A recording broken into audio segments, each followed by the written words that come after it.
Welcome to a new edition of the Neon Jazz interview series with a key jazz cat on the modern scene on the vibraphone, Stefon Harris. Over the course of our conversation, we discussed many things, from making an album in Havana, Cuba, to a new app he is developing these days, his passion for teaching, what he loves about waking up each day, and why the vibes are so cool, along with much more. He's a very cool, evolved, and passionate musician that imparts wisdom in every answer and story he talks about. Dig it, my friends. Hey, thank you for taking a little time to talk with me today. It's a big honor. I appreciate it. Oh, no, I appreciate it. It's no problem at all. Right on. Let me go ahead and dive right in here. I know you're a busy man, but I kind of want to get an idea of what's been going on with you lately. That's a good question.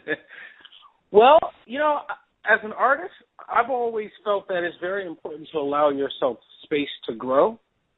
Yeah. So when I if you look back at the series of records that I've done, the 10 or so records that I've done, there's generally a few years in between each record. And I feel as though a record is to document something unique, something that is special, and something that I feel I need to get out. So in order for that to really unfold and develop, I need to take space and challenge myself. So I've taken a little time off to work on some other things, and I'm just getting to the point now where the hunger is really there to get in the studio. So I plan on making a record in the next few months, actually. Wonderful. Wonderful. So let me go back to where you were born and raised in Albany and ask you what it was like growing up in Albany that gave you this love of music and more specifically for jazz.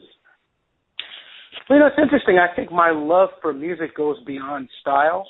I certainly appreciate all types of music. And my early exposure to music was not in jazz.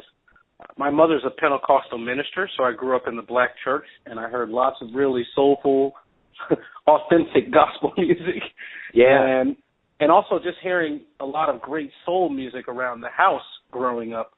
But then I was exposed to a fantastic organization called the Empire State Youth Orchestra, in which I met an absolutely brilliant private teacher by the name of Richard Al Bagley. And he opened up the world of Beethoven and Stravinsky and Scriabin to me as an eighth grader, and it completely changed my life. So my earliest passion in music was always for soul music, but then for classical music. Long before I became interested in jazz, it really wasn't until I got to college that I developed a passion for jazz. I didn't know much about jazz. You know, I think the thing about music is it's sort of a manifestation of something deeper. It's a way to express something that's inside of you. So whatever it is that's inside of me, I was going to find a way to get it out one way or the other. But when I came across Charlie Parker when I was in college, it became apparently clear to me that jazz is one of the most articulate art forms ever created. And I immediately wanted to learn more about it and to dip my toe in the water, if you will. Absolutely. So what instrument did you start out on? I started out on the piano. I was self-taught, actually. My family moved into an apartment, and someone left an old beat-up piano behind. And in the bench of the piano, there were several books for children. And I took those books out and looked at the pictures and memorized what the notes were and ended up learning all my major triads and learned to read music, so that by the time I went to elementary school in, let's say, around third grade or so, I was playing piano for the citywide choir. And so I started that way. And then when you start to take lessons in elementary school, it was usually around fourth or fifth grade, because I could already read music, I was a little bit more advanced than some of the other kids. So to keep me busy, my teachers would just keep giving me different instruments. So I ended up playing trumpet, not very well. I played clarinet fairly well, and I played flute, and I played trombone in the high school marching band. I basically would jump around from instrument to instrument. I probably played 20 instruments when I was a kid. Wow. So how did you land on the vibes? Why is that the instrument of choice for you now? I don't know that it is. I think what happened was I when I was in 8th grade, I saw an orchestra on television one Christmas Eve, and I looked up the name of the orchestra in the phone book, and I called them and I said, "Hey, my name is Stefon, and I want to be in your band." And so they said, "Hey, kid, what do you play?" And my two best instruments at that point were clarinet and percussion. So I auditioned on both. I got alternate on clarinet. I was accepted as a percussionist, and I think it was just a matter of which door opened for me. If it weren't percussion, it'd be clarinet, and if it weren't clarinet, it'd be piano or something else. Absolutely. Well, I wanted to tell you up front, we have a very, very obvious bias here at Neon Jazz. We love the vibes. So since that's our instrument that we really dig the most, I want to ask you, what is the coolest thing about the vibraphone? I actually think it's the sensitivity of the instrument. It's one of the, when you compare it to a lot of brass instruments or woodwind instruments, our dynamic range is actually more subtle. There are times when I'm playing and I'm playing a note several times and I'm letting it get softer and softer, and the audience is watching this unfold, and I can take it all the way down to the point where I'm just moving my hands and I'm not even hitting the note, but you can tell the audience still hears it because they see the motion. So I also love the visual element of the vibes, that people actually see the music being made as you're playing this particular instrument. It's very different than a tuba, for example. Nothing against the tuba, of course. But yeah. The vibraphone is more visual. And then the tone of the vibraphone, if I could describe it emotionally, it's a very empathetic instrument. It sort of wraps itself around the general sound of all the other instruments and blends without a fuss at all. Wow. That's a great way of putting it. That's a great visual. Let me ask you about this. This venture in 2011 where you recorded in Havana, Cuba with David Sanchez and Christian Scott. Talk to me about that project. That sounds like a fascinating kind of project you got involved with. Well, that's a great example of how sometimes art is very, very unpredictable. We went to Cuba and we had no idea what we were going to do, really. We hadn't really met the musicians that we were going to be playing with. Basically, we started writing and collecting music literally just a week or two before. In fact, the process of getting to Cuba was so convoluted at that time, we really didn't know if we were going to go until just a few days before. Wow. So it was a great, great experience because you showed up, and the first day we sat around a table and had some food and just talked and listened to music together and just got to know one another. And it was like we understood that we were about to embark on a beautiful journey together, and that everything was going to be okay if we trusted and respected each other. And we knew that we were going to be in the studio literally days later. And I think art is one of the very few formats that allows people to have that level of love and trust as they sit and face the unknown. Absolutely. So along with this venture in Cuba, you played at Lincoln Center, Carnegie Hall, and countless spots all over the world. Tell me what is one of your more interesting stories on the road? I know, say for radio, you accumulate a nice cachet of stories and adventures. Do you have a good one from the road that really kind of sticks in your mind? Well, the thing I love about the road is I love meeting different types of people. And there are also really fascinating experiences that you have when you're traveling that really are very unlikely to be replicated. So I can tell you as a musician, some of the things that have happened on stage that I really love. I remember years ago touring with Wynton Marsalis, and I was very young. I was still in college at the time, and we were playing Chicago Symphony Hall. It's one of the most beautiful halls in all the world. And we were playing a blues in A-flat. I remember the key and everything. And I tell you, I went up some sort of run, and I hit the most wrong note possible. And in that hall, it just was amplified tenfold. So you could tell it just rang out, and the audience felt it too. And everyone sort of went back in their seats, and all of a sudden Wynton yelled, "Hit it again, hit it again." So I started to hit the note again, and then it just became this unbelievable, intriguing story, like figuring out how I was going to play with that note to make it something interesting. And that's one of the first times that I really learned in public that there are no mistakes on the bandstand. Yeah. The only mistake is if you don't have the creativity to turn it into something of beauty. Yeah. That's interesting. That's true improv right there is what that is. That's right. You never know. Yeah, exactly. So let me ask you this, since you've kind of delved into that a little bit. What exactly do you try to say with your music? I know that there's kind of, it's your voice, but is there something that you're saying specifically with your music? Well, when I think about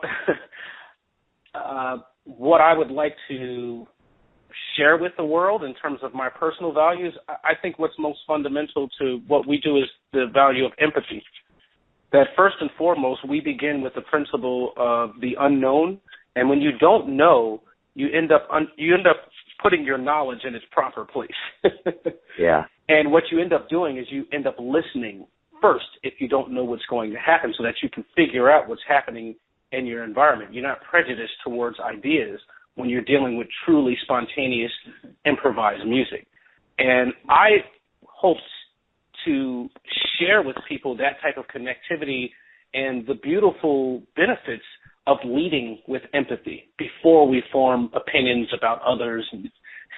So we get on stage, and it's this struggle and this sense of love and compassion where we come together as a unit to figure it out, and we trust each other. So these are some of the values that I would like to impart through my music.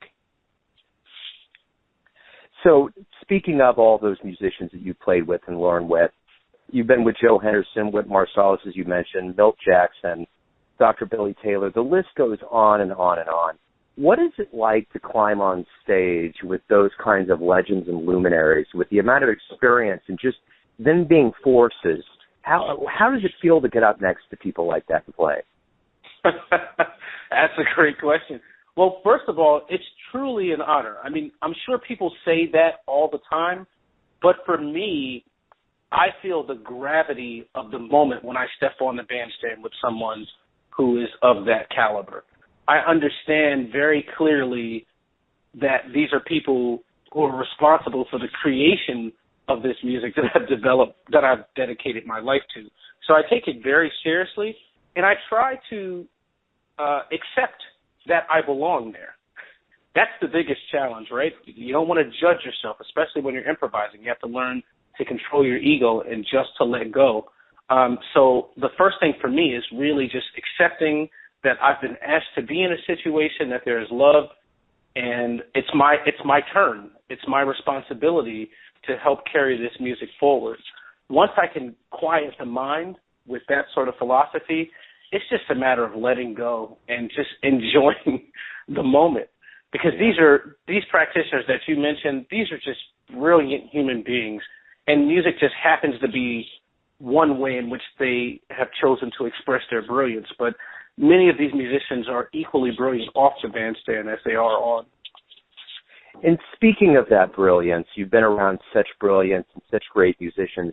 I'm not phrasing this question like you may sit around and think about people you'd want to play with, but is there anybody that's kind of semi on your radar where you every once in a while think, man, it'd be great to get on stage and jam with that person? Well, it's funny. I've never had the chance to play with Ahmad Jamal, and I think he is just so beautifully soulful, and he embodies the real essence of what this particular type of music is about in terms of connectivity with musicians, connectivity with the audience, creativity, but always on a bed of rhythm and soul, not leading with creativity in the abstract, right?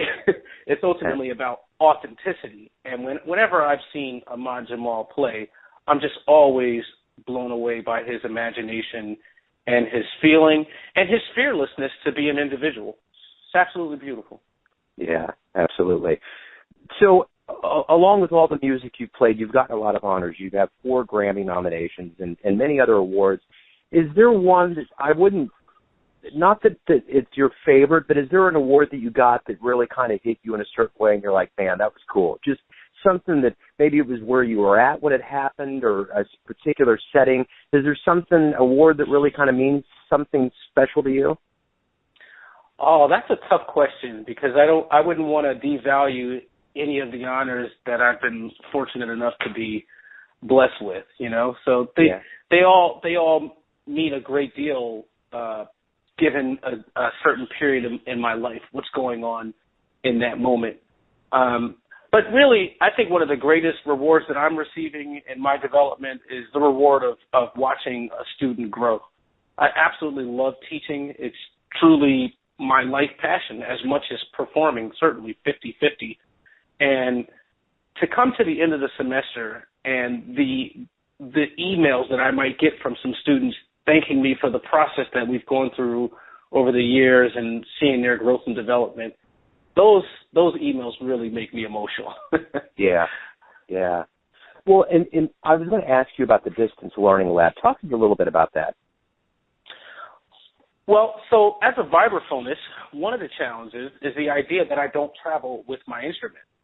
So I spent 15 years or so traveling almost 6 months out of the year, which meant that I didn't have a lot of time to physically practice my instrument. Of course, I would do exercises to keep my hands in shape, or perhaps I could do some ear training and things of that nature.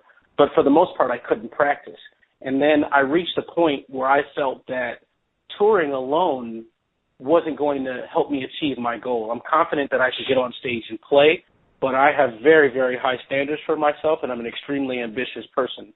And in order to grow, I needed to come up with a plan so that I didn't have to travel as much. And part of that is why I'm teaching, although teaching is, like I said, a real passion.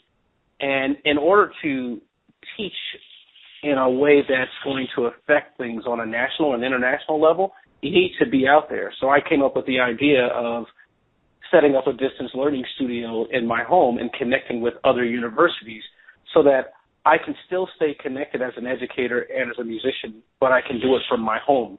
So I can sit and practice 6 hours and then teach in Australia, which I have a university that I work with there, and then I can go upstairs and hang out with my wife and my kids.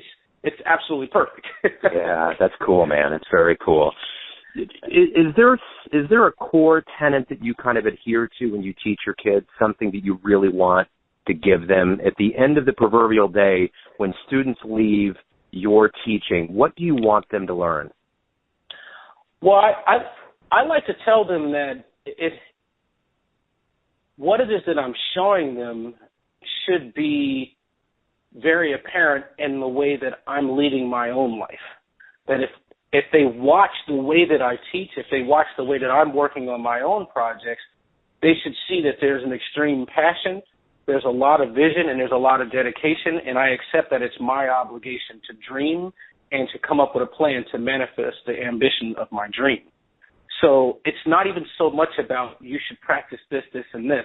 I hope that my students go through a process in which they learn to take things apart after they spend an extensive amount of time examining what it is they want to do with their time on the planet. I push very hard about vision because a lot of people are obsessed with wanting what someone else has, which is sort of a losing battle. So I'm always telling them that this is their music, that I could never create the music of their generation. Part of their responsibilities as artists is to be a sonic manifestation of their time on the planet, of their peer group. And that's something that I can't do. That's something that Charlie Parker did extremely well, and John Coltrane. And it's our responsibility to take ownership of the music and to be authentic in our expression of our world. So I hope that they walk away with that. And I also hope that they don't feel they need to be musicians. Like any type of narrow description of who they are, I think is dangerous. I think it's about figuring out who you are authentically and coming up with a plan to monetize what you would express naturally. Yeah. In fact, I've stopped calling myself a musician. Years ago, I wrote a thing. I have these notebooks where I'm writing lots of thoughts and my vision for what I'm working on right now. And one of the things that I wrote in my notebook a few years ago, that I am not a musician. I have a gift which manifests itself well in music. Yeah. And that was a life-changing statement for me, because I basically gave myself permission to be more than just a musician with that statement. And it was after that statement that I began to do more public speaking and speaking in corporate environments. And after that I stepped up to the table and did the TED Talk. And and actually the project that I'm working on now, and I've been working on for about a year and a half, is an app. So I have an ear training app, which I'm hoping to release. Well, I'm definitely going to release this summer. I'm about 2 months away from the release. So I spent the past year and a half working on an algorithm to teach software to play very musical and intuitive harmony. Right on. That's cool, man. That's very cool. So speaking of all the teaching and your love of teaching, you obviously have probably been taught well. Who's taught you the most about music? Oh, wow, that's a great question. You know, it's funny. My private teacher, Richard L. Bagley, when I was a kid, is probably my most influential teacher, because very early on, he always made me play with imagination. He would tell me when there was a piece of music that would just slow down a little bit, and then it would stop for a moment, and then it would speed back up. He would tell me to picture. I remember this in a lesson. He said, you have to picture Times Square. You know what it looks like? I said, yes. And he's like, okay, so you're walking. Now you have to imagine that everything is slowly starting to slow down, and all of a sudden all the colors disappearing from the buildings. And once everything goes black and white, it just stops for one moment, and then it starts to move again slowly, and the color. I mean, it was just, this guy was just so passionate about teaching, and he absolutely changed my life. So I would have to say Richard L. Bagley. But the other thing I would say is when I started touring right out of college, I got to tell you, I learned more about music from the audiences than I did from the musicians and the teachers that came before. I started to really recognize in talking to people, and more importantly, listening to people, when you see the type of passion and commitment that people have for the art form. I'm talking about non-musicians. It's such a vital part of their lives. It really helped me understand that it's important to know why art is necessary in society and to be clear on what it is I'm trying to accomplish. But I learned that from the audience, not from other musicians. Interesting. Very interesting. So you're a part of the San Francisco Jazz Collective, correct? Well, I actually left it's almost 2 years now I left that organization. What was that experience like? That was an amazing experience. I absolutely loved being a part of that organization and that ensemble. I think it's absolutely a brilliant model for how you can have a resident ensemble create music that respects the past while continuing to look forward to the future. I would like to think that Randall Klein and SF Jazz have created a potential prototype for how other large institutions can really create an ensemble that truly embodies the core characteristics, the core values of this art form. Yeah, yeah. You know, when you were a kid, did you always think you were getting into music? What was your dream when you were a kid? Well, I don't know. I mean, it was classical music early on, so I always dreamed of being the timpanist of the New York Philharmonic. I wanted to be the first African-American timpanist of the New York Philharmonic. And I did very well with classical music, actually. I had a full scholarship to all the schools that I applied. I ended up starting at Eastman and transferring to Manhattan School of Music, and I felt like I was definitely on track. I had won some concerto competitions and toured a little bit. In fact, in high school, I played in some professional orchestras. So things were going really well until I heard Charlie Parker. I'm sure I'm not the first person that he's created problems for. I am amazed at how often, because we're from the home of Charlie Parker, how often he is noted as being the one that's either railroaded or fueled so many dreams in the jazz world. It's amazing. So was there a specific album? I know Charlie Parker moved you when you were a kid, or when you really got into jazz, but was there a specific album that just blew your mind that you were like, man, that's just amazing?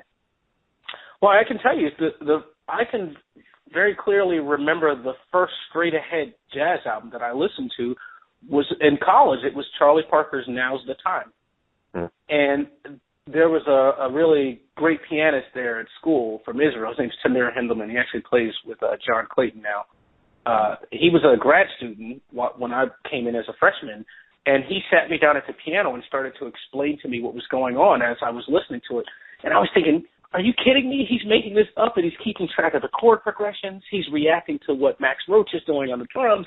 I was so blown away with not only the technical aspect, but the spiritual liberation, the audacity that was present in his playing. I just knew that I felt like I had something to say, and the route that I was going in classical music, I felt was beginning to restrict me a little bit. I enjoyed it. There's something that's very humbling about being in a symphony orchestra. I mean, especially as a timpanist, you strike one note and the trombones blast with you. It feels like you're playing all 60 people. It's an amazing emotional feeling.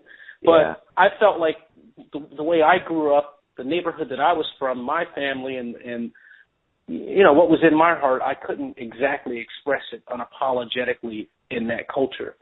So it was perfect. The timing was right because I felt I learned a lot from having begun my studies in classical music. I also really like that I didn't start in jazz because I never became part of any one philosophy. So when I came to jazz with the audacity and the attitude that, well, it's about expressing myself, right?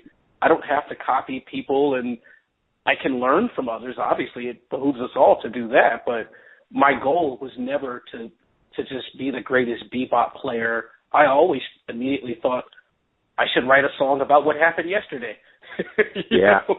Sure. And do it in my own way, which I think was indicative of the true essence of what traditional jazz is. There's a misnomer. People say traditional jazz, and they think of old music or playing stuff from the past. That is absolutely not the tradition of jazz. That's very antithetical to the tradition of jazz. Jazz has always been a sonic manifestation of a people, of a region, of something happening in the world right now, which is why it's going to remain a pertinent music, and I'm very confident about that, as long as we continue to not let the values inherent in our music be overshadowed by creativity.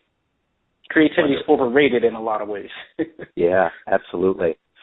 So, speaking of the Vibes specifically, what musicians, what jazz cats on the Vibes really got you going? Was like, man, that guy is smoking. Well, I remember when Lionel Hampton passed away, I wrote an article in Downbeat talking about the first time I saw the vibraphone, and I was a little kid, and I didn't start playing at this time, but I remember seeing this thing on television. It was so exciting, and this guy was playing it, and he had so much energy and feeling, and I realized years later that it was Lionel Hampton that I was seeing. So Lionel Hampton, just as the grandfather of the vibraphone, if you will, just was unbelievable in terms of transcending the instrument and pushing the feel and soul through it. But then when I heard Milt Jackson, my freshman year of college, that was a game changer. Yeah, absolutely. Milt Jackson's, his tone was so much closer to the human voice. It didn't sound like a percussion instrument at all. And the blues and the authenticity in his playing I found very moving. And then another one of my big heroes would be Bobby Hutcherson, who, for me, is one of the most imaginative musicians on any instrument. I love to just listen to him play the melody. He doesn't even have to improvise. The thing I love is that when you see him play, you can tell that the music is really unfolding for him, that it's not predictable for him. And we just learn to let go and trust Bobby and trust the music. And what a gift to all of us Bobby Hutcherson is. Amen. Yeah. So since we're getting bespeckled by the notions of such brilliant jazz musicians, if you end one of your gigs here in the next week and there's a jazz DeLorean from Back to the Future just sitting there on the curb and the door's up and you can punch in any coordinate, see any show in history, where would you want to go and what would you want to see? Wow, that's a heavy question. Wow. Let me think about that for a second. I mean, I think listening to Miles Davis, you know, there's a video of him making, he's making sketches of Spain, I think. Is that the video? Is that the record they're making? I'm spacing out on it, but there's some video that I've seen a bunch of times of Miles Davis in the studio, and the tone and the relaxation and just the coolness of that, and just he seemed to truly embody that era. Yeah. I would love to be able to sit in the middle of that level of audacity. I keep coming back to that word because I think to really be a great leader, you have to be audacious. You got to be brave, and you got to be a visionary, and you got to not apologize for the way that you see the world. And again, people like Miles Davis and Muhammad Ali, I think of these people as great not because of their craft. It's because of what they represented. They inspired ambition in others. They inspired other people to dream big and to not give up. And I just have a lot of respect for that. Yeah, absolutely. Tell me, what is the greatest thing about waking up every day for you? Wow. Well, I got to tell you, it's being with my family. Cool. I absolutely love it. Being home more. I mean, I'm still touring. I'm getting ready to do a record and tour a lot more next year. But this period that I've decided to slow down because I have two young kids has been unbelievably gratifying for me and has made me much stronger as a man. And it's given me much more to express as a musician. And like I said, I'm in a space now where I have something that I need to get out. Yeah. So I think that, and then also, you know, once I get up, I get my kids off to school, I come downstairs and I sit at this piano 8 hours straight working on designing this app. And the idea that a year and a half ago, I came up with 10 ideas, and I said, I want to do the one that's most amazing, the one that no one says is possible. And I had no idea how to do it. And I started working on it, just dreaming, and I've made tons and tons of mistakes, and it's been a very, very difficult struggle. But to come down here and to be driven with a fire that is rare for even myself, I'm more alive and more driven today than I ever have been. It's an unbelievable pleasure, and I wish everyone that level of passion and commitment. Right on. Speaking of commitment and passion, what is it about jazz that you love so much? Well, I think again, it's the idea of empathy. It's the idea that you come together, and first and foremost, this is an art form that teaches you to focus on the things that you have in common, and it makes it very clear to you just how insignificant many of the differences are. So I love to step on the bandstand with people who I've never played with for the first time, because my emotional radar is so laser focused on understanding the individuals around me. So I think playing jazz in particular and being an improviser has just made me a better human being, because I know the first thing I need to do is to listen and to pay attention to others before I prejudge a situation. Yeah. Let's say we get together in about 10 years and we catch up, and I'm like, what's been going on? What are you going to want to tell me that you're happy happened in the last decade? I want to revolutionize jazz education. Cool. I want to create a methodology, which I've been working on for about 8 years. I'm implementing it now, that really teaches people from a more intuitive perspective, the way that I remember learning about music growing up in the church, and the way a lot of great jazz musicians learned about music. I think that jazz education the pedagogy is very, very young, and it's a good time for my passion. It's in alignment with the cultural movement of higher education right now. So I would love to do that. I would love to have a series of apps that are very, very vital to helping young and older musicians experience music. And as a performing artist, I think it's just, I feel really good as a performing artist. I hope to just continue to document where I am. I'm very careful not to judge myself. So when I make a record, I fully accept that there are a billion events that brought me to the moment that I was in the studio, and there's nothing I can do about it other than enjoy the moment. And I hope that I can continue to do that over the next decade and continue to grow. Right on. So in the volumes of music and the joy that you've brought to the world, there's so much out there from Stefon Harris. What I want to know right now is, if someone listens to your music at a show and they want to go home and Google you, and they want to find out who you are, from you, in the length of a tweet, tell me who you are. Define who you are. Kind of define your essence. You got 144 characters. You can weeble wobble one way or another, but I want you to tell me in the length of brevity and the beauty of concisement, who are you? I'm someone who is dedicated to spreading the value of empathy. Whether that happens through performing on stage as a musician, or whether it happens in the classroom or in a corporate setting giving a talk about art and empathy. That's what I lead with, and I hope that when my time is up, that I've affected change in the world in a positive way, by example. I think you're doing that, man. Hey, that was my final question. Stefon, beautiful, man. Hey, the pleasure's been all mine to talk to you today. I appreciate you taking time out for me. All right, my friend. Thanks for the support. Thanks for listening and tuning in to yet another Neon Jazz interview, where we give you a bit of insight into the finest players in New York, Kansas City, and spots all over America, giving fans all that jazz. And thanks to Stefon Harris for his time, energy, and passion, and being such a force in the jazz world. If you want to hear more interviews, go to Famous Interviews with Joe Domino on the iTunes Store, or you can always visit theneonjazz.blogspot.com for all things Neon Jazz. Until next time, enjoy the music, my friends.